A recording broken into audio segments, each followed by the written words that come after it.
Don't skip. We suffer more often in imagination than in reality. Seneca wrote these words in his short but profound meditations. Anyone who has ever felt lost or in crisis amidst the chaos of life will find them familiar. Sometimes you open your eyes in the middle of the night, the room silent, and your chest heavy with exhaustion. You've stood before the mirror wondering why you feel so powerless, even though you've tried so hard. There are times when it seems like everything is against you. Work is at a standstill, relationships grow distant, financial pressures keep mounting, and you just want to give up. But life has never lacked for challenges. Adversity always arrives when we least expect it, striking down our will and drowning our hopes. Just a moment of carelessness or a sudden pain can make us want to stop and quit. It's in these moments that forcing yourself to keep growing is not just a responsibility, it's a choice for survival. Training your mind like a silent warrior is the path to gradually conquering fear, pushing past your limits, and turning failure into strength. Stoicism reminds us the only thing that truly belongs to us is our thinking and our attitude. When you actively train your will, you are no longer a victim of circumstance. You are the master. Peace, it turns out, lies exactly in that ability. Recognize your limits and overcome them. There's a moment when you pause and wonder, is this really all there is? Is this where I stop, or is this just where I've gotten comfortable? If you're honest, perhaps you've had nights where your mind drifts back over old failures, replaying those scenes, an argument with your father, a boss who never saw your potential, a classroom where your hand was never the one raised. You start to realize that the invisible boxes you grew up in didn't just disappear as you got older. Often you just learned to live inside them better. Les Brown, motivational speaker, once said, "Someone else's opinion of you does not have to become your reality." For years he was called educable, mentally a label that stuck to him in school and out. Maybe you've worn your own label. Not smart enough, not strong enough, not the type who can change. Society is very good at handing out boxes, rules, and ceilings. Parents, teachers, friends, even total strangers may offer you their limits, gift wrapped in advice or criticism, until you start to believe those boundaries are facts. Epictetus, the Stoic philosopher who was once a slave, put it this way: "Men are not disturbed by things, but by the view they take of them." The world outside, what people say, what happens to you is rarely as strong as the voice you carry within. And yet, if you never stop to notice it, that voice isn't even yours. It's a patchwork of everything you've been told, repeated so often, it starts to sound like the truth. So how do you begin to see the edges of your box? Start with honesty. Most people will spend years fighting circumstances, blaming jobs, relationships, or luck. Few are willing to sit with the harder question, what am I really afraid of? What belief keeps me in place? Is it the old story that you're not good with money, so you don't even try? The nagging doubt that you could never run a marathon, so you never take the first step? Or maybe deeper down, it's the idea that you just don't deserve something better. This self-interrogation is uncomfortable but necessary. The Stoics believe that we have far less control over the world than we think, but far more power over our own minds than we ever use. Marcus Aurelius wrote, "You have power over your mind, not outside events. Realize this, and you will find strength." The act of questioning your limits truly persistently may be the first time you claim that power. But old limits are sticky. The box has its comforts. It offers certainty.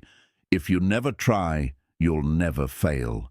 If you stick to what's safe, you can tell yourself you're wise, not weak. The truth, though, is that every time you accept a limitation without challenge, you reinforce it, adding another bar to your invisible cage.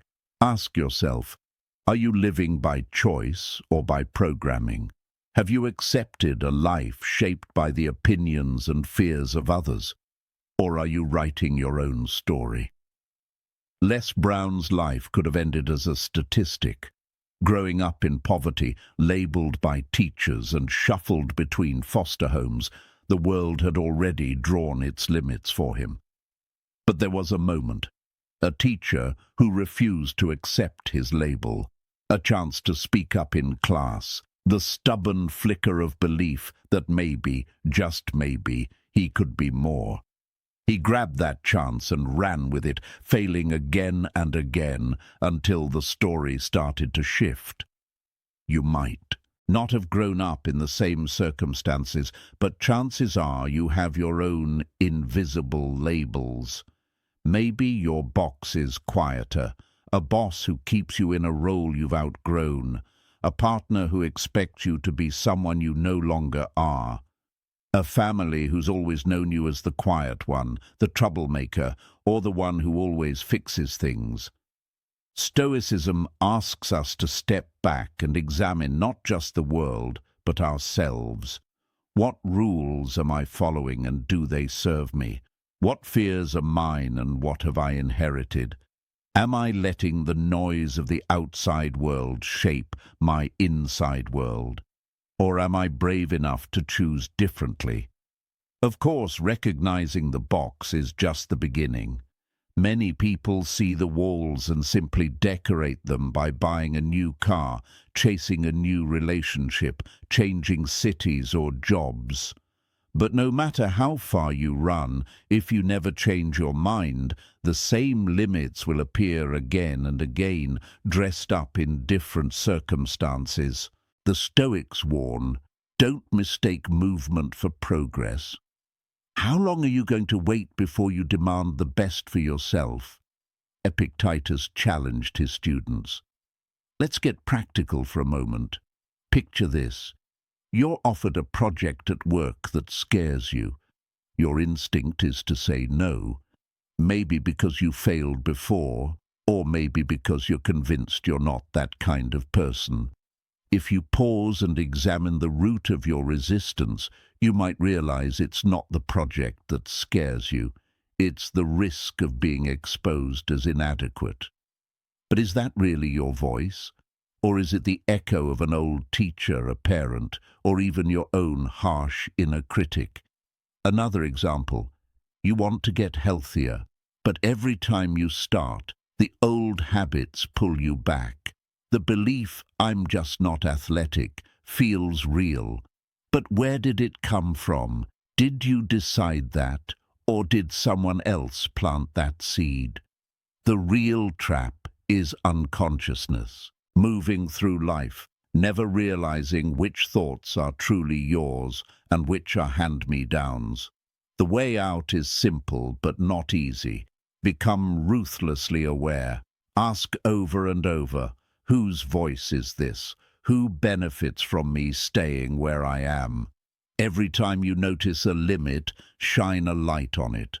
Don't judge yourself for having it. Everyone has limits. The difference is whether you accept them as destiny or treat them as a challenge. This isn't about reckless rebellion. Stoicism is clear. Don't try to control what isn't yours to control, but your beliefs, your actions, your response to challenge. These belong to you. You may not be able to change the fact that you were born into hardship, or that the world sometimes feels stacked against you. What you can do is refuse to let those facts define what's possible next. So what's the solution? Start by recognizing that every limit is an invitation, a chance to ask, is this? Real or just familiar? It takes courage to step outside the old box, to risk failure, criticism, or discomfort. But discomfort is the birthplace of growth. Seneca, another great Stoic, put it plainly. It is not because things are difficult that we do not dare. It is because we do not dare that they are difficult. Make a habit of questioning your beliefs. Journal about the rules you live by. When you catch yourself saying, "I can't," stop and examine. Can't or won't, not allowed or never tried. Notice where your boundaries actually are and which ones you've simply inherited. You can learn from others, but you must choose for yourself. Les Brown's story is powerful, not because he ignored his reality, but because he refused to let it be the whole story. Every time you push back against a false limit by applying for a job, having a hard conversation, or signing up for that first 5K, you teach yourself that the walls aren't real. Of course, some limits are real. Stoicism teaches us not to deny reality, but to face it with honesty and strength. Your job is not to pretend you have no limits, but to know exactly where they are, and to decide each day which ones you're willing to test. In the end, the man you become is the result of thousands of small choices. To notice the box, to ask the hard questions, to try one more time. You are not the labels you were given. You are not the old stories, the silent expectations, or the doubts that circle in your mind at night. You are the one who notices, questions, and chooses. As you read this, perhaps a few of your own limits have already come to mind.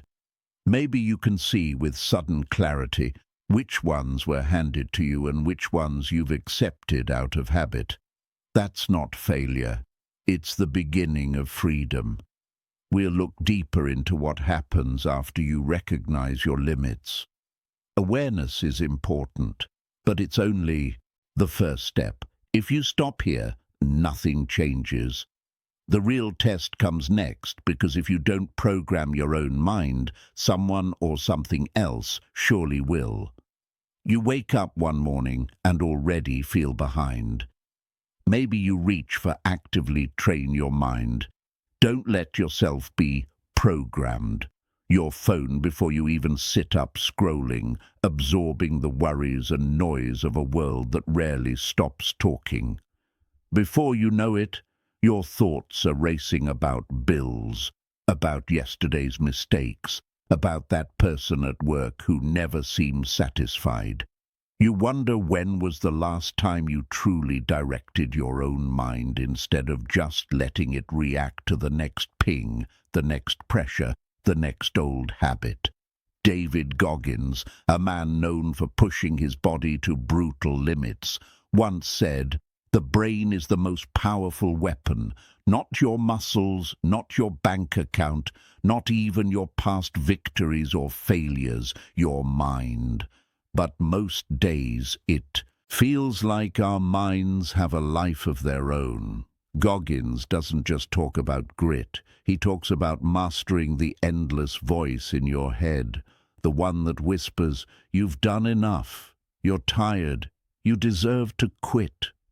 He calls out the way we let that voice program us. How we become conditioned to avoid discomfort, to accept good enough as the finish line. Let's be honest, it's easier than ever to let yourself be programmed. It happens slowly, almost invisibly in routines that repeat. In comforts we don't question, in opinions we inherit without thinking. You wake up, check your phone, drink your coffee, drive the same route, do the same work, grumble about the same frustrations, and retreat into the same distractions. The mind left alone is lazy, not because we're weak, but because we're human. We look for the path of least resistance. But that path over time doesn't make you stronger, it just makes you drift. This is where the challenge lies. Most men reach a point when they notice the drift. Maybe it's after a layoff or a divorce or a night spent staring at the ceiling because the anxiety just won't let up. Maybe it's the feeling that despite all the busyness, life has lost its sharpness, like you're living someone else's script. The pain isn't always dramatic. Sometimes it's just a slow, grinding sense that you're not really steering your own ship. I know a man named Jack. He worked corporate for 20 years, always following the rules, providing for his family, never asking too much of himself, or so he thought. One day, he's passed over for a promotion by someone 10 years younger. He spends weeks angry at his boss, at the company, at the unfairness of it all. But if he's honest, he knows what happened. He was on autopilot. He showed up, but he didn't train his mind for change, for discomfort, for growth. He let himself be programmed by routine. When disruption came, he had no tools to respond, no inner grit to call on. The Stoics never promised that life would get easier. They only promise that your mind, if you train it, becomes your most reliable shelter and weapon. Like Goggins didn't wake up every day wanting to run on broken legs to confront his trauma, to face his weaknesses. He built a habit of returning over and over to hard things, not because he liked pain, but because he wanted to set a new standard for himself. That's the difference between being programmed and being in control. So what does it mean, really, to train your mind? It's not some grand heroic act that happens once. It's the small, relentless practice of noticing your habits, your thoughts, your excuses, and challenging them. It's refusing to believe every story your brain tells you about what you can and can't do. Think about your own life for a second. Where are you running on autopilot? Where are you choosing comfort over challenge, familiarity over growth? If you were to strip away the noise, the news, the constant scrolling, the self-soothing distractions, what would be left? Would you find clarity or just more questions? Training your mind starts in the ordinary. You wake up and instead of reaching for the phone, you sit quietly for 2 minutes, just breathing, just being aware. You feel the discomfort, the urge to feel the silence, and you stay with it. You go for a run, and when your legs start to ache, your brain tells you it's time to stop. Instead of quitting, you ask, is this real fatigue or just the old script playing out? You face a hard conversation at work, and instead of retreating, you prepare, you breathe, you remind yourself that you are responsible for your words, not for the approval of others. These are not dramatic acts. They are daily, ordinary moments of resistance. Seneca wrote, "No, man is more unhappy than he who never faces adversity, for he is not permitted to prove himself. When you let yourself be programmed by comfort, you are not avoiding pain. You are avoiding the chance to become more than you are. Adversity, whether chosen or thrust upon you, is where you test your training. Let's be real. There will be days when your mind wins, when you fall back into the old patterns. That's normal. But the Stoic approach isn't perfection, it's persistence. You return again and again to the practice. You forgive the slip, but you don't excuse it. You ask, what can I do right now, however small, to act in alignment with the man I want to be? Goggins made it a point to run, even when it hurt, to seek out difficult tasks, to write his own accountability mirror notes each night. He didn't wait for motivation. He created rituals that demanded his brain show up. Over time, the hard things became his new comfort. zone. He reprogrammed himself by repetition, by voluntary adversity. You don't have to run ultra-marathons like Goggins or rule an empire like Marcus Aurelius to train your mind. You have to start where you are with what you face. It's washing the dishes when you want to leave them. It's saying no to the easy escape. It's turning a complaint into a question. What is this teaching me? It's noticing when you blame others and asking what part of this is mine to own. The world will always offer you scripts. This is just who you are. Change is too hard. It's someone else's fault. You deserve to relax. But the Stoic path is to interrupt those scripts, to say, I am not a machine run by old code. I am the coder. I can choose the next action. As you go about your day, ask yourself, where am I letting life program me? Where am I actively training my mind instead? Don't wait for some crisis to force you into action. Use every small moment as a chance to practice, to return, to try again, to set your own standard. It's not easy, but ease was never the goal. As Marcus Aurelius wrote, the impediment to action advances action. What stands in the way becomes the way. Every challenge, every moment you want to quit, every uncomfortable feeling, these are not signals to retreat. They are invitations to train. So start today. Start with the next thought, the next habit, the next decision. You can be programmed by the world, or you can train yourself deliberately with intention, and in doing so, you claim the only freedom that truly matters, the freedom to shape your own mind, and with it, your life. The choice is yours. But let's look closer at what happens after you make that your environment and community. Only retain those who motivate you to grow. Choice. You want to change. You decide to train your mind. You promise yourself you'll be stronger, more focused, more disciplined. Yet somehow, every time you take a few steps forward, something drags you back. It's as if there's an invisible current in your daily life, always pulling you to old habits, old patterns, old thinking.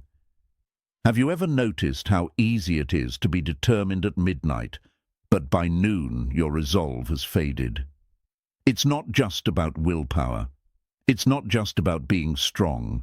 There is a deeper truth at work. You become the product of the environment and the people you surround yourself with. There's a moment that comes to mind. A real ordinary day. You wake up determined. Today you'll exercise, eat clean, be patient, and get things done. You have your goals written out, your mindset, but then you check your phone. The group chat is full of complaints and gossip. At work, a colleague cracks a cynical joke about another pointless Monday. During lunch, friends discuss someone's failure, laugh it off, and move on to news of the next scandal. It all feels normal. But by the end of the day, you find yourself skipping the gym, binging on YouTube, feeling strangely hollow. The motivation did you have in the morning gone like it never existed. It's not that you are weak, lazy, or lack discipline. The Stoics would say, don't blame yourself for being shaped by your environment. That's how all humans are. Seneca, in one of his letters, put it simply, avoid those who make you worse. He understood a truth we often forget. Growth is not only an individual effort, but a collective one. The company you keep, the conversations you have, even the news and stories you feed your mind. These are the quiet architects of your destiny. There's a name for this principle in the modern world. OQP, only quality people. Les Brown, a speaker whose journey from dumb twin to world-class motivator is legendary, says, surround yourself only with people who are going to lift you higher. You need people who don't just make you feel good, but who challenge you to grow. People who will ask you honestly, did you keep your promise to yourself today? People who are not impressed by excuses, but who are quick to support your best efforts and quicker still to call you out when you shrink. I know how this plays out because I have lived it. For years, I blamed myself for my lack of progress. I thought I just needed to try harder, read more, and set bigger goals. But the truth was simpler and harder. I needed to change my environment. There was a time when I woke up each day surrounded by people who settled for good enough, who avoided discomfort, who rolled their eyes at anyone talking about self-improvement. My own ambitions shrank to fit the room. Whenever I wanted to push further, waking up earlier, reading something difficult, trying something new, the jokes came. Why bother? That's not for people like us. Bit by bit, I gave in. And then something shifted. I remember one night lying awake and asking myself, who would I become if I stopped pretending? The answer was clear and uncomfortable. I would have to step away from some people. I would have to find new voices, new models. I would have to let go of belonging in order to grow. It wasn't easy. It felt at times like a betrayal of friends, of old routines, even of my old self, but it was also a liberation. I started seeking out people who embodied the discipline, honesty, and curiosity I admired. At first, it was just online, listening to Goggins talk about running on broken legs, reading stories of men who rebuilt their lives from the ground up, following communities where people held each other accountable. Later, it was in real-life mentors, colleagues, even strangers at the gym who quietly modeled what commitment looked like. What changed? Not the world, not the challenges, just the current I swam in. My habits didn't have to fight so hard to survive. They were supported by the flow around me. When I faltered, there was someone to say, keep going. When I succeeded, it was celebrated, but never idolized. Growth became the new normal. This isn't just my story. Maybe you felt it too. Maybe you're living it now. You want to level up, but your circle, your environment, keeps you anchored to an older version of yourself. You have two options. Keep hoping they'll change, or take responsibility for your own growth. Here's the hard truth. You must curate your environment with the same discipline you apply to your habits. This doesn't mean you have to cut off everyone who isn't on your level. It means you set boundaries. You protect your energy. You invest your time and attention in relationships that stretch you, not shrink you. Marcus Aurelius wrote, "The soul becomes dyed with the color of its thoughts." He might just as easily have said, "Your spirit is colored by the company you keep." Look around you. Who pushes you to be better? Who calls out your excuses? Who shows you what's possible? And just as important, who drains you, pulls you down, or keeps you playing small? Be honest about the answers. It's not about judgment or blame. It's about clarity. You can only become what your environment allows, or what you have the courage to demand from it. Seneca's wisdom rings true here. Associate with those who will make a better man of you. Welcome those whom you yourself can improve. The process is mutual. Men learn as they teach. What does that look like in practice?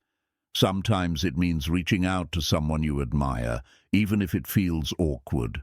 Sometimes it means joining a group, a class, a community where excellence is not mocked but expected. Sometimes it means having a tough conversation with a friend. "I care about you, but I need to change. I hope you'll come with me, but if not, I have to go anyway." It might mean letting go of old routines, the daily coffee runs, where the only thing shared is complaint, the endless scrolling with people who cheer for mediocrity.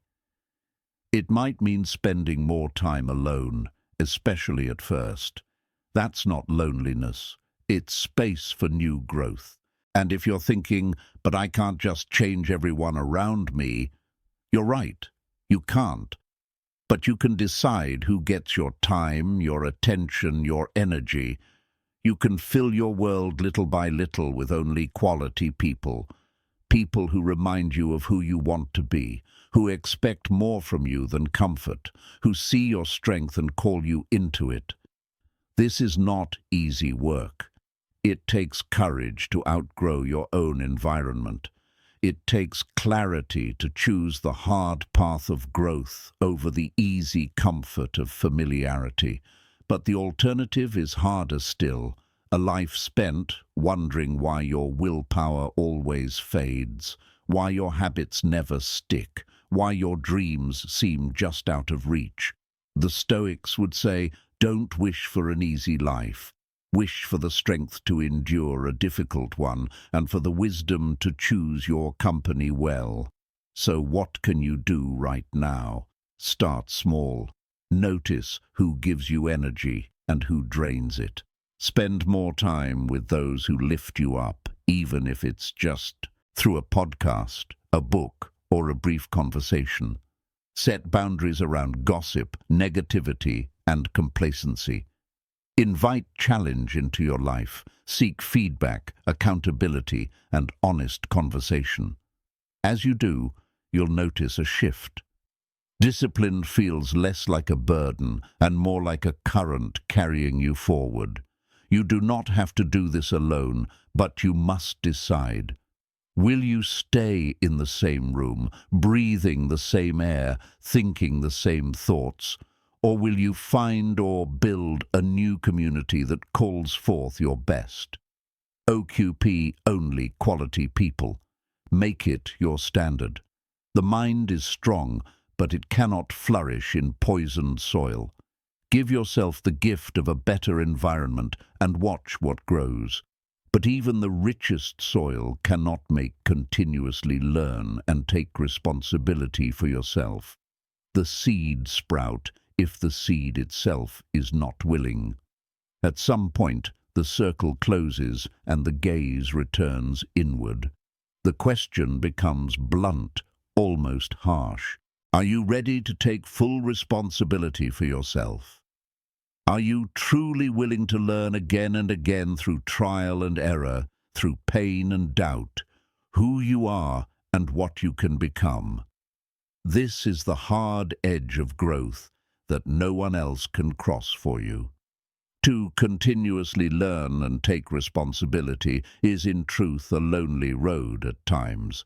It means facing the mirror and seeing not just your strength, but also your weaknesses, your excuses, your old patterns, your lapses in discipline. It means choosing each day not to look away from what is uncomfortable. There is pain in accountability, real pain. It's much easier, moment to moment, to blame the job, the economy, your childhood, your partner, your luck, your boss, your genetics.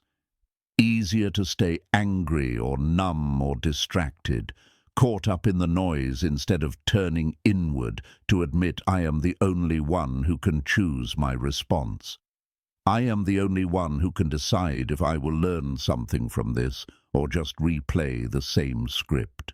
Year after year, David Goggins talks about the peace he found not before the pain, but only after he had run straight through it, when there was nothing left to protect, nothing left to hide, only the clear reality of who he had become. The Stoics have always understood this. True freedom, true power, is born from radical self-honesty. Marcus Aurelius writes, "What stands in the way becomes the way." Epictetus reminds us, it's not what happens to you, but how you react to it that matters. Responsibility is not a punishment. It's the beginning of self-respect. What does this look like in daily life? Sometimes it's the smallest act. admitting you don't know and deciding to learn. Not waiting for someone to tell you what's wrong, but seeking it out. Sometimes it's refusing to give yourself the easy way out. You miss a workout. Don't blame the traffic. Don't blame your schedule. Own it. Notice the pattern. Ask yourself, what can I do differently next time?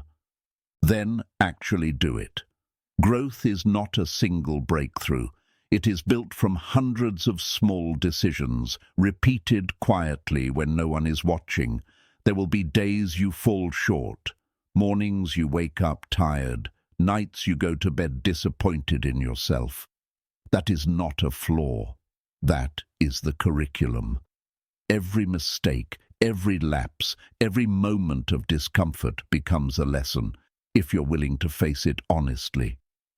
The Stoic path is not about never stumbling.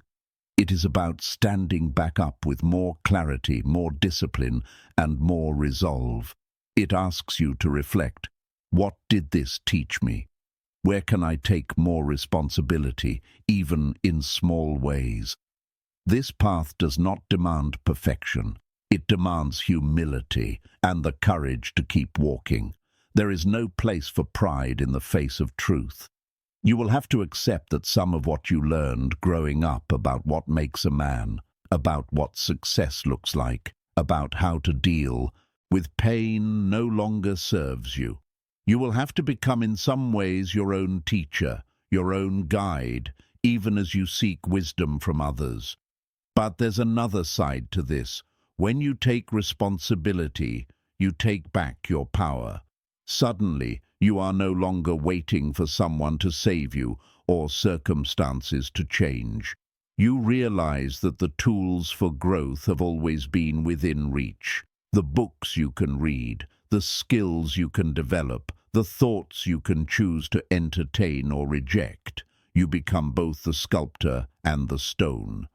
Continuous learning means letting go of the illusion that you arrive at some final destination. You are always a work in progress. The Stoics believed that wisdom is not a possession, but a practice. Seneca wrote, "As long as you live, keep learning how to live. There is humility in that, an acceptance that you will never be perfect, but you can always be better." So what do you do when you feel stuck, when the setbacks pile up, when habits pull you back? First, look honestly at the story you are telling yourself. Is it one of blame or one of ownership? Second, choose one small thing today that you can do differently, not for applause, not for some external reward, but as a quiet act of integrity. Third, keep learning. Read, ask questions, listen and observe. Allow yourself to be changed by what you discover. Remember, no one else can walk this path for you, but you are not alone in facing the struggle. All around you, men are wrestling with the same doubts, the same pain, the same urge to become more. The difference is in the response. Will you accept responsibility even when it burns?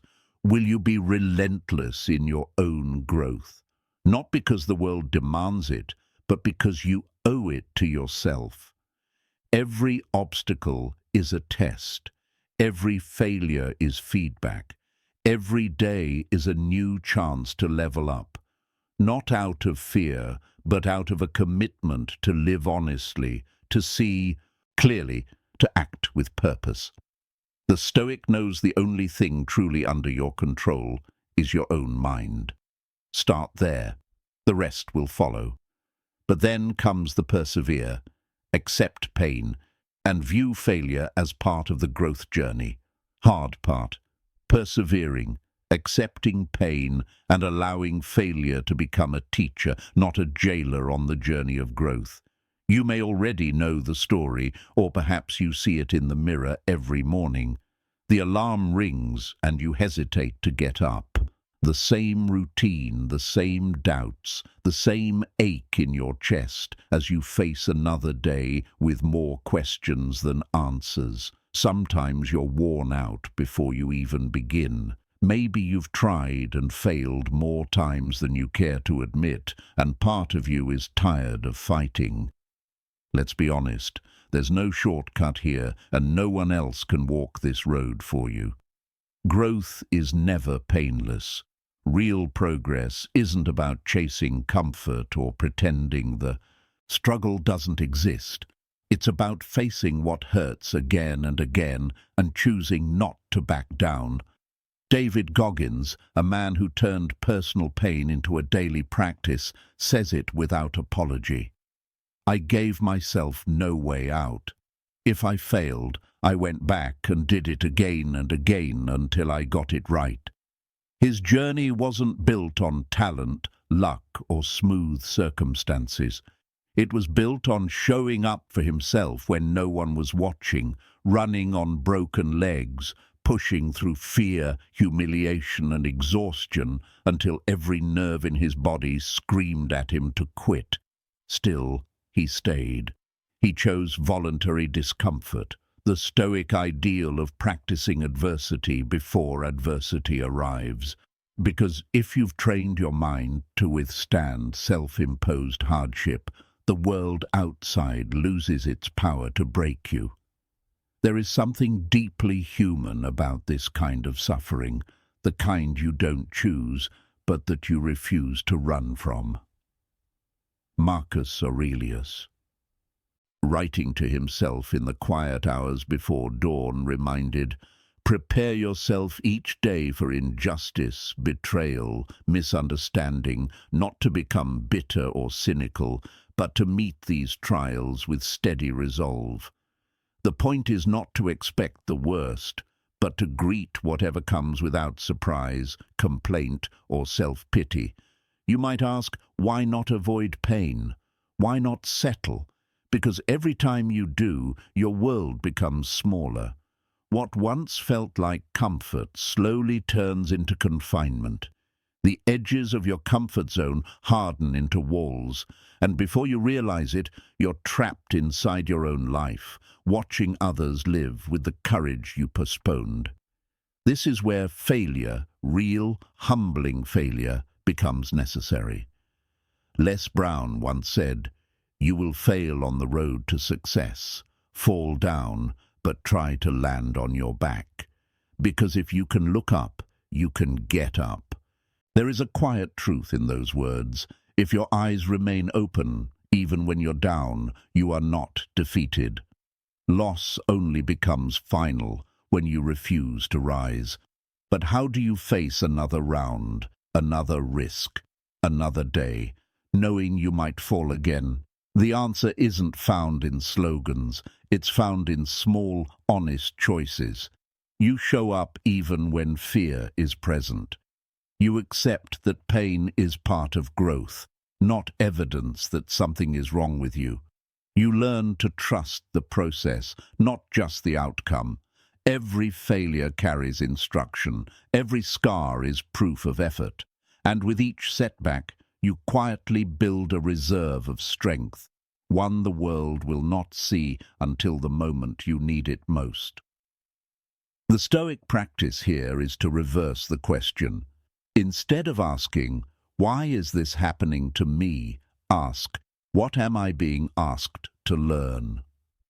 When you voluntarily face discomfort, when you choose the hard conversation, the extra mile, the moment where quitting feels easier, you change your relationship with adversity.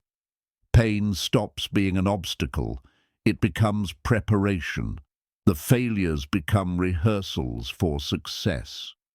If you look at your life, really look, you'll find that your greatest growth has come not from smooth sailing, but from storms you survived.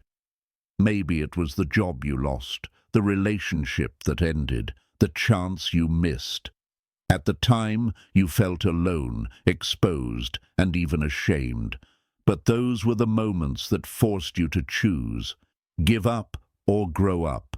The pain you carry today is the raw material for the strength you'll need tomorrow. So here's the invitation. Persevere. Accept pain as part of your training. Don't flinch from failure. Let it shape you. Leveling up is not a single leap. It's 1,000 small, stubborn steps. Each time you refuse to quit, you become less afraid. Each time you rise from defeat, your mind grows stronger.